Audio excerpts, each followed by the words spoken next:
आदेश जय श्री भोले सभी को। आशा करता हूँ महादेव रुद्र की कृपा आप सभी पर बनी रहे।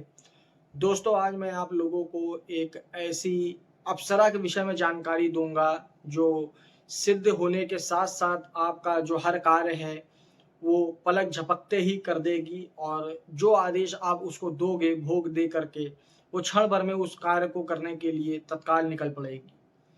पर दोस्तों, ये वीडियो को अंत तक देखिएगा, क्योंकि इसमें जो जानकारियाँ दी जाएंगी, अगर उसमें कुछ भी आपने स्किप किया या वीडियो आगे बढ़ाया तो जानकारी अधूरी रहेगी। फिर आप हमको व्हाट्सअप करोगे तो व्हाट्सअप में कोई भी प्रकार की इस तरीके की जानकारी नहीं दी जाएगी। तो दोस्तों, बहुत से साधक हैं जो यूट्यूब पर गुरुओं के द्वारा गद्दी धाम दरबार में अप्सराओं के विषय में बहुत जानकारी देखते हैं, सुनते हैं कि अप्सरा ये कर देती हैं, अप्सरा आती है, आपको खजाना दे देती है, आपको लॉटरी का सट्टा बता देती है, आपको पैसे ला के दे देती है। तो ऐसी तो फिलहाल कोई अप्सरा काम नहीं करती है, पर जो करती हैं तो वो गुप्त हैं।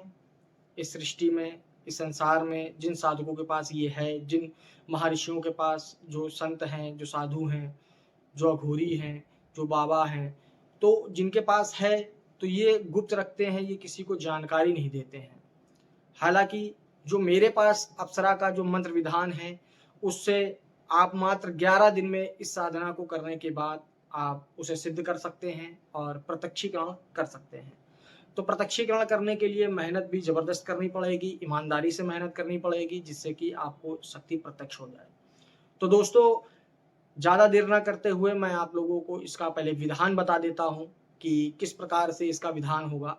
तो विधान जो आपका है, ये पहला विधान इसमें ये है कि जो घर पे की जाने वाली एक ये साधना है, एक घर के बाहर की जाती है, घर के अंदर की जाती है। तो मैं घर के अंदर रह करके जो साधना है, मैं आप लोगों को वो बताने जा रहा हूँ। तो सबसे पहले क्या करना है, दिन शुक्रवार का होना चाहिए, वो भी कृष्ण पक्ष का।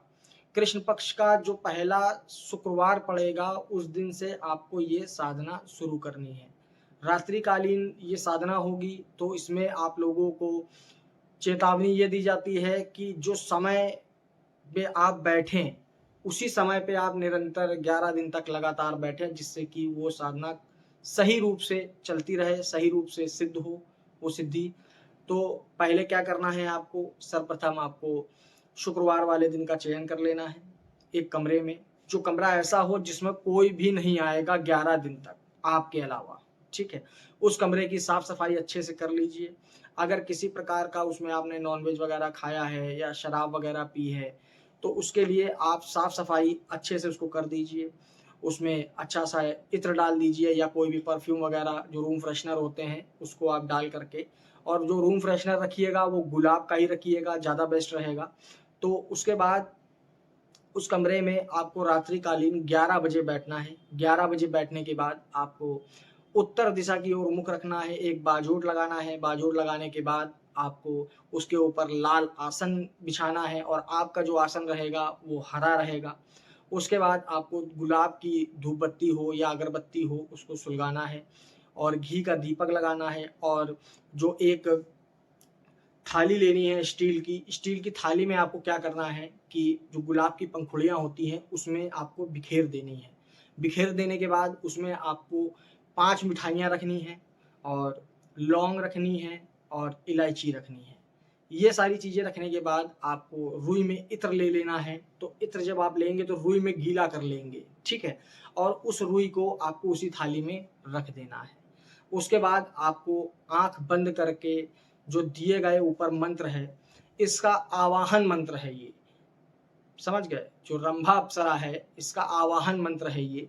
तो पहले आप इनको आवाहन करने के लिए स्मरण करेंगे, यानी कि ध्यान मंत्र जिसको बोलते हैं।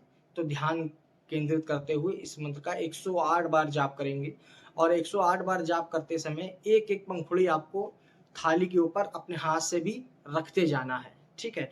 फिर उसके बाद जब आपका 108 बार ये आवाहन मंत्र हो जाएगा, यानी ध्यान मंत्र हो जाएगा, तो जब ध्यान मंत्र होने के बाद आपको बैठ जाना है आँख बंद करके। फिर रुद्राक्ष की माला लेनी है, और रुद्राक्ष की माला से जो मैं मंत्र आपको बताने जा रहा हूँ, वो मंत्र की आपको कम से कम 11 माला प्रतिदिन बैठ के जाप करना है। इसमें किसी प्रकार का हवन नहीं होगा, किसी प्रकार का कोई भी अलग से परहेज नहीं है। जब आप साधना काल पे रहेंगे, जो नियम कानून होते हैं, जो एक बेसिक चीज़ें होती हैं, नॉनवेज नहीं खाना है, शराब नहीं पीनी है, ब्रह्मचर्य का पालन करना है और एकांत रहने का प्रयास ज़्यादा करना है। तो जैसे जैसे आपका जो साधना काल है वो बढ़ता जाएगा, वैसे वैसे आप देखेंगे कि कोई अजीब सी खुशबूदार चीज़ आपके कमरे में प्रवेश करती है, आपके इर्द गिर्द घूमती है, आपको किसी के चलने का, किसी के होने का एहसास होता है। उसके बाद आपको डरना नहीं है। अगर डर गए तो फिर ये मान के चलिए आपकी साधना खंडित हो गई। तो उसके बाद जब शक्ति आना चालू हो जाएगी तो आपको अपनी साधना का जो मंत्र जाप है उसको बढ़ा देना है। साधना का जो समय है, जो जाप का समय है उसको बढ़ा देना है। यानी कि अगर आपको पहले लगते हैं 1 घंटा तो उसको कर देने हैं 1.5 से 2 घंटा, जिससे कि शक्ति और आकर्षित हो जाए, ज़्यादा देर तक आपकी तरफ खिंचाव बना रहे। तो उसके बाद जैसे धीरे-धीरे आप देखेंगे कि आप शक्ति का आना शुरू हो गया है। जब शक्ति आपके समक्ष आ जाए, आप उससे बात कर लीजिए, जो वचन हो वचन ले लीजिए। उसके बाद आप जब भी उसको बुलाएँगे तो यही मंत्र, जो आवाहन मंत्र, ध्यान मंत्र है, उसको आपको पढ़ना है। पढ़ने के बाद वो शक्ति उपस्थित हो जाएगी और जो कार्य आप देंगे तो सिर्फ़ आपको लौंग का जोड़ा या फिर मिठाई या फिर इत्र, इन तीनों में से कोई भी एक चीज़ भोग में दे करके आप उस शक्ति से कार्य ले सकते हैं। तो आशा करता हूँ इस जानकारी से आप लोग संतुष्ट रहे होंगे और चैनल पर नए हैं तो चैनल को सब्सक्राइब ज़रूर करिएगा। तब तक के लिए जय श्री भोले, आदेश।